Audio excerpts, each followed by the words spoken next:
Ayan, magandang umaga po muli mga ka-joiners, mga kapwa ko Pasigueño. Nandito po tayo ngayon sa Barangay Bagong Ilog at may inauguration po ng Construction of Drainage System, RCCP Drainage Line System at Lanete Street, Barangay Bagong Ilog. At maya-maya lang po, darating po sila Mayor Vico Soto, Vice Mayor Donald Jaworski at Congressman Roman Romulo. Kasama po dito ang mga residente na Barangay Bagong Ilog dito po sa Lanete Street.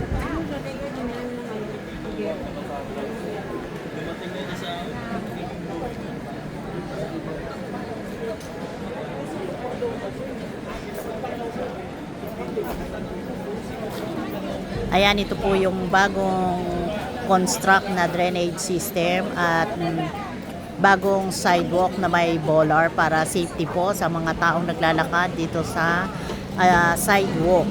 Ito po ay may kabuuang sukat na 113 meters, project cost na 1 million with 2.2 meters po ang lapad.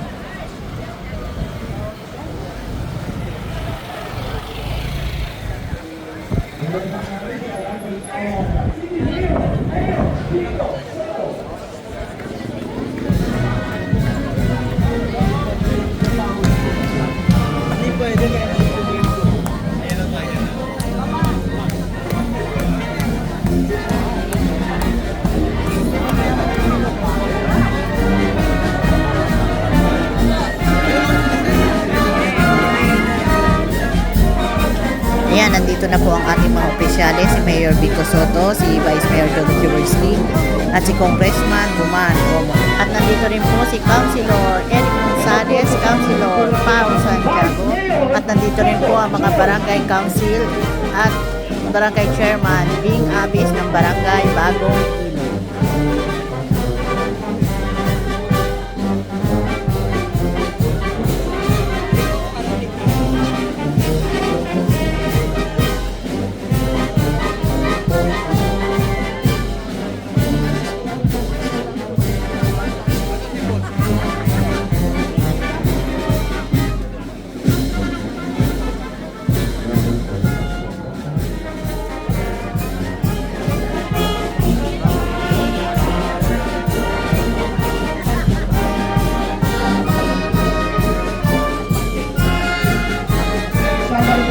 City Councilor Pao Santiago.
At syempre kasama rin po natin ang ating Congressman Roman Romulo.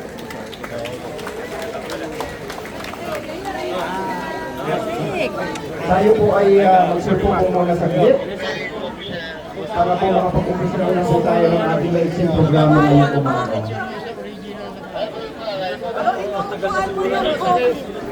Dito sa Yakal gawa yung mga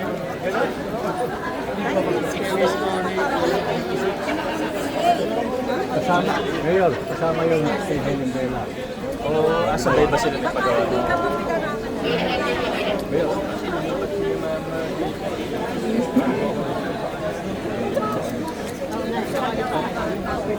Bakit ako nung nasa pandemic ako, bakit kaya? 89 na ako eh. Yes, sir.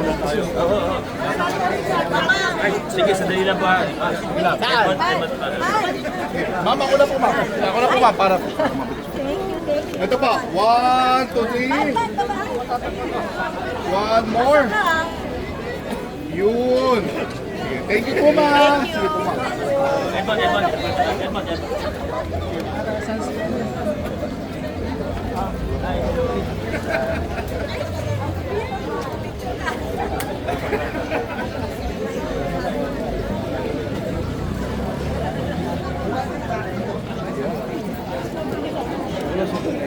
Ayan, mag-start na po tayo ng ating maiksing programa. Magsipo muna tayo. Saglit.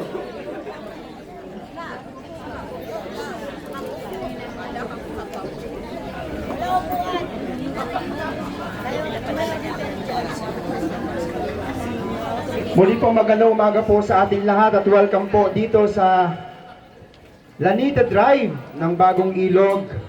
Last week po ay nasa kabilang side naman tayo, ngayon dito sa side naman po ng Bagong Ilog. Para po sa ating inauguration ng construction of drainage system dito po sa inyong area. Upang umpisahan po ang ating maiksing programa, tinatawagan po natin si Miss Lea Sampang mula sa lupon ng Barangay Bagong Ilog. Magsitayo po tayong lahat.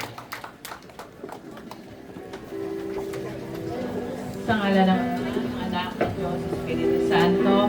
Amen. Amang makapangyarihan sa lahat, Ikaw ang aming Panginoon at tanging tagapagligtas. Lumalapit kami sa iyo ngayon nang may pusong nagpapasalamat at pusong lingkod upang patuloy na maisagawa ang mas maraming proyekto na magsisilbi sa kabutihan ng panglahat. Inihiling namin ang lahat na ito sa iyong banal na pangalan. Amen. Maraming salamat, Ma'am Lea. Maaari na po tayo magsiupo.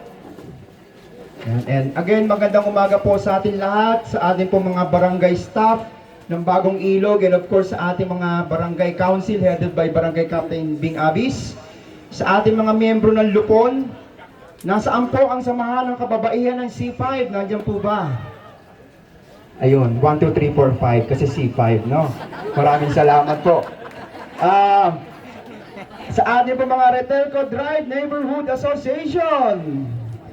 Yan, marami red. Ilang ba? Red. Sige. Opo. Sa ating po mga Landers Urban Poor Hilltop Homeowners Association. Ayun. Hilltop kasi mataas kaya marami, no? Magandang umaga po sa ating lahat. And of course, kasama rin po natin si Sir Topacio, ang pinakamatandang nakatira dito sa area ng Lanita Drive, pinakamatagal. Magandang umaga po. And of course sa ating Kakdak family na nagpa-unlock po na sa kabilang side po, yung nagpa-unlock po ng paggamit ng saglit lang ng kanilang kuryente. Maraming salamat po. Upang Good morning po. Mayor Vico, Congressman Roman, Vice Dudut, Consera Pau, Father, sa lahat ng council, Mr. Pamilya Abansio, Pamilya Kakdak, Pamilya Topacio, sa inyo po lahat. Alam nyo, noong isang araw, dumating si Mayor sa Bagong Ilog. Pinasinayaan niya yung A. Flores. Doon, sa may bandang dulo. Ngayon naman, kabilang dulo. Dito sa Nanite. Ibig sabihin po, lahat ng sulok sa Bagong Ilog, hindi nakakalimutan ni Mayor Vico. Ang tanging pwede namin pangako sa inyo, Mayor, alagaan po namin, mahalin, at pangalagaan lahat ng proyektong binibigay sa Bagong Ilog. At marami pong i-inaugurate si Mayor na proyekto sa Bagong Ilog. Hintayin na po kayo. Ayan po ang pangako sa ating Mayor Vico Soto. Salamat po. Maraming salamat, Kat Bing Abis. At isunod na po natin at pakinggan ang mensahe ng ating Congressman Roman Romulo. Magandang umaga po sa ating lahat. Hindi naman po kailangan mahaba. Ang importante lang po talaga ay maging walkable yung ating mga barangay at ating ating buong syudad. Kaya siguro sa mga proyekto ito, napakaganda po. Tinatanong ko po sino yung representante ng Kakdak family nandito. Wala. Ang sa bahay, si Ruby, yung asawa, kasama ko sa Sisip Salazar ng matagal. So, magkasama kami sa law firm. Kaya akala ko baka nandito. Again, magpasalamat na lang rin na napagamit po nila itong harapan ng lugar. Masabi na lang kay Hans at Kira. Anyway po, sa lahat ng taga-Bagong Ilog, alam naman natin na lahat tayo tulungan lang ang kailangan dito para mapangalagaan ang ating lugar. Mayor Vico, Vice Dodot, Consial Harry, Consial Pau, Kapitan Bing, lahat ng kagawad. Father, Melvin, magandang araw po. Hindi ko na po babatiin lahat. Again, congratulations to the City of Pasig. Maraming salamat po, Congressman Roman Romulo. Isunod na po natin ang mensahe ng ating Vice Mayor, Dodot Jaworski. Magandang umaga po sa ating lahat. Mayor Vico, Congressman Roman Romulo, of course, kay Kap Bing Abis, sa ating mga konsyal, Eric Gonzalez, Paul Santiago, sa ating mga kagawad na nandito, kay Father Melvin, of course, sa mga original po dito, Sir Topacio, nice to meet you, sir. Sabi ni Sir Topacio kanina, kalabaw lang daw ang kapitbahay niya nung araw dito. Wala pa daw mga bahay o building. Pero ngayon talagang punong-puno na. So sa ating po lahat, again, isang magandang umaga. Itong programa po ng ating lungsod, ulit-ulitin ko, ito po ay galing sa pondo po ng inyong taxpayers money po ito. So makikiusap na tayo ay pangalagaan po natin ito, lalong-lalo na po yung ating drainage system. Kailangan po natin ng kooperasyon ng bawat isa sa inyo, lalo na po pagdating sa disiplina ng pagtatapon ng ating mga basura. Isa po sa malaking problema po natin ngayon talaga ay pagdating ng panahon tag-ulan ay ang pagbabaha. Minsan kahit na hindi po baha ay na lugar, nagkakaroon ng baha dahil po sa basura. Ako yung nakikiusap sa ating mga nanay, tatay, lolo, lola. Turuan po natin ang ating mga anak magkaroon po ng disiplina. Marami po sa problema ng ating lungsod. Tao din po ang may gawa ng issue, tayo din po ang may gawa ng problema. Pansinin nyo po pag kayo nakakita ng isang sari-sari store, pag merong batang maliit na bumili ng candy o chichirya o kahit na anong maliit na bagay, pag kinain at sinubot, tignan nyo po kung saan nyo itatapon yung kanyang basurang hawak. 9 out of 10 times, sa sahig nyo po o sa kalsada nyo itatapon. Yan po ay dala ng walang tamang gabay sa kanila o pagbibigay ng turo. So ako po yung nagpapaalala sa inyong lahat, sa ating lahat, na ang Pasig po ay hindi po pagmamayari ng mga opisyalis ninyo. Ito po ay sa inyo. Atin po ang Pasig. So tayo po ay may responsibilidad, bawat isa, na mapaganda natin, mapanatili natin maayos ang ating kapaligiran. Ito ang pinakamagandang paraan para po talaga makita natin nung masenso at umangat ang ating mahal na lungsod. Muli po, congratulations po sa Bagong Ilog. Magandang umaga po sa atin. Maraming salamat, Vice Mayor Dodot Jaworski. At huwag na po natin patagalin ang mensahe ng ating punong lungsod, Mayor Vico Soto. Maraming salamat. Upunan po magandang umaga sa ating lahat. Kamusta po ang mga taga-barangay Bagong Ilog?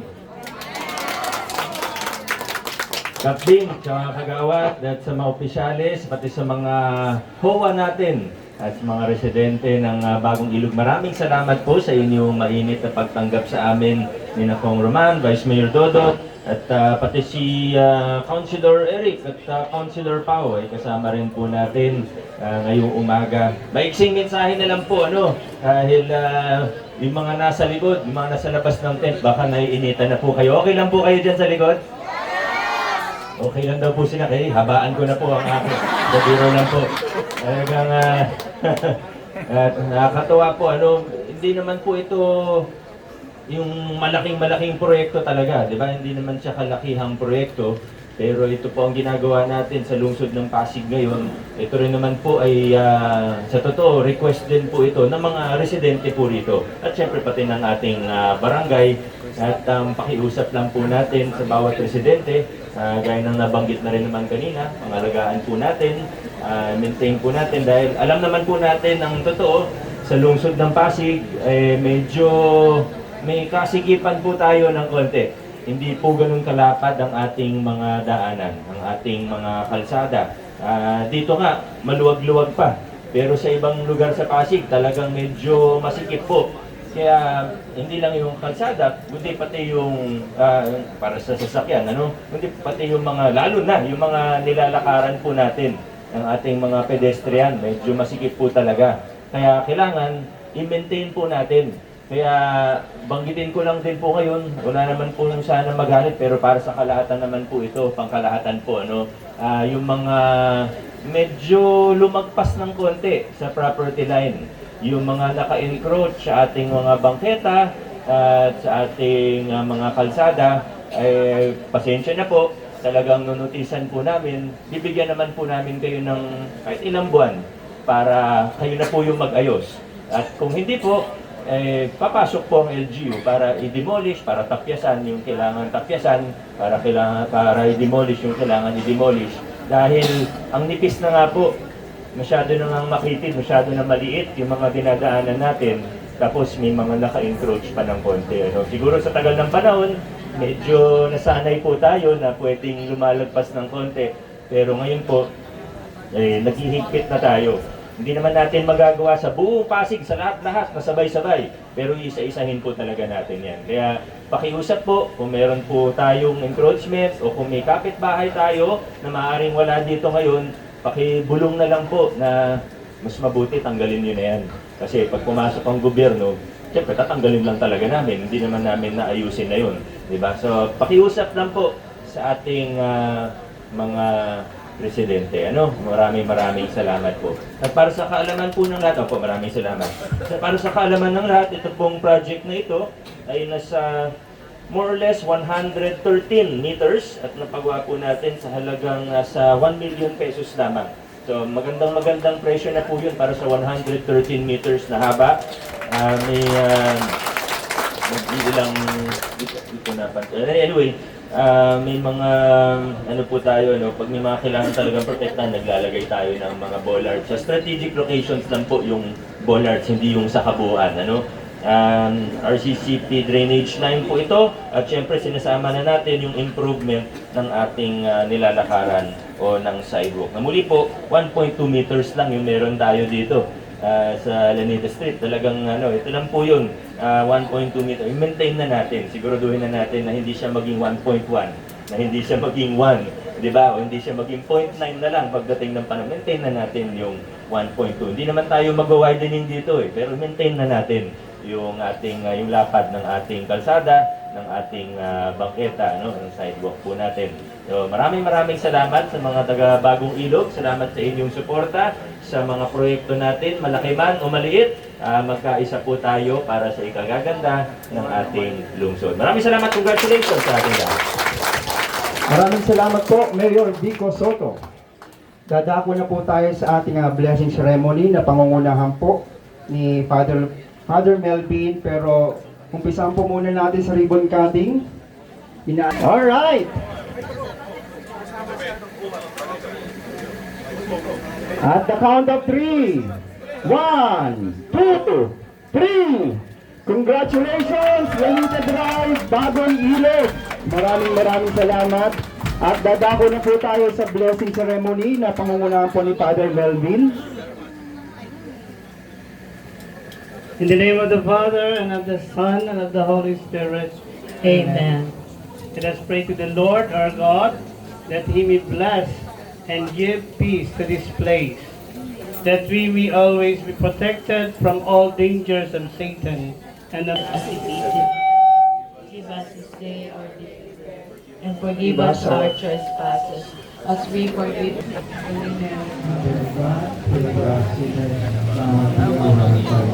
Ayan, isa na naman pong bagong proyekto ng pamahalaang lungsod ng Pasig ang pinasinayaan dito po sa Barangay Bagong Ilog. Hanggang dito na lang po muna ang ating vlogs. Maraming salamat po sa panonood at para po sa bago pa lang sa aming channel, please like and share, comment down below and please subscribe. Ingat po ang lahat. Bye!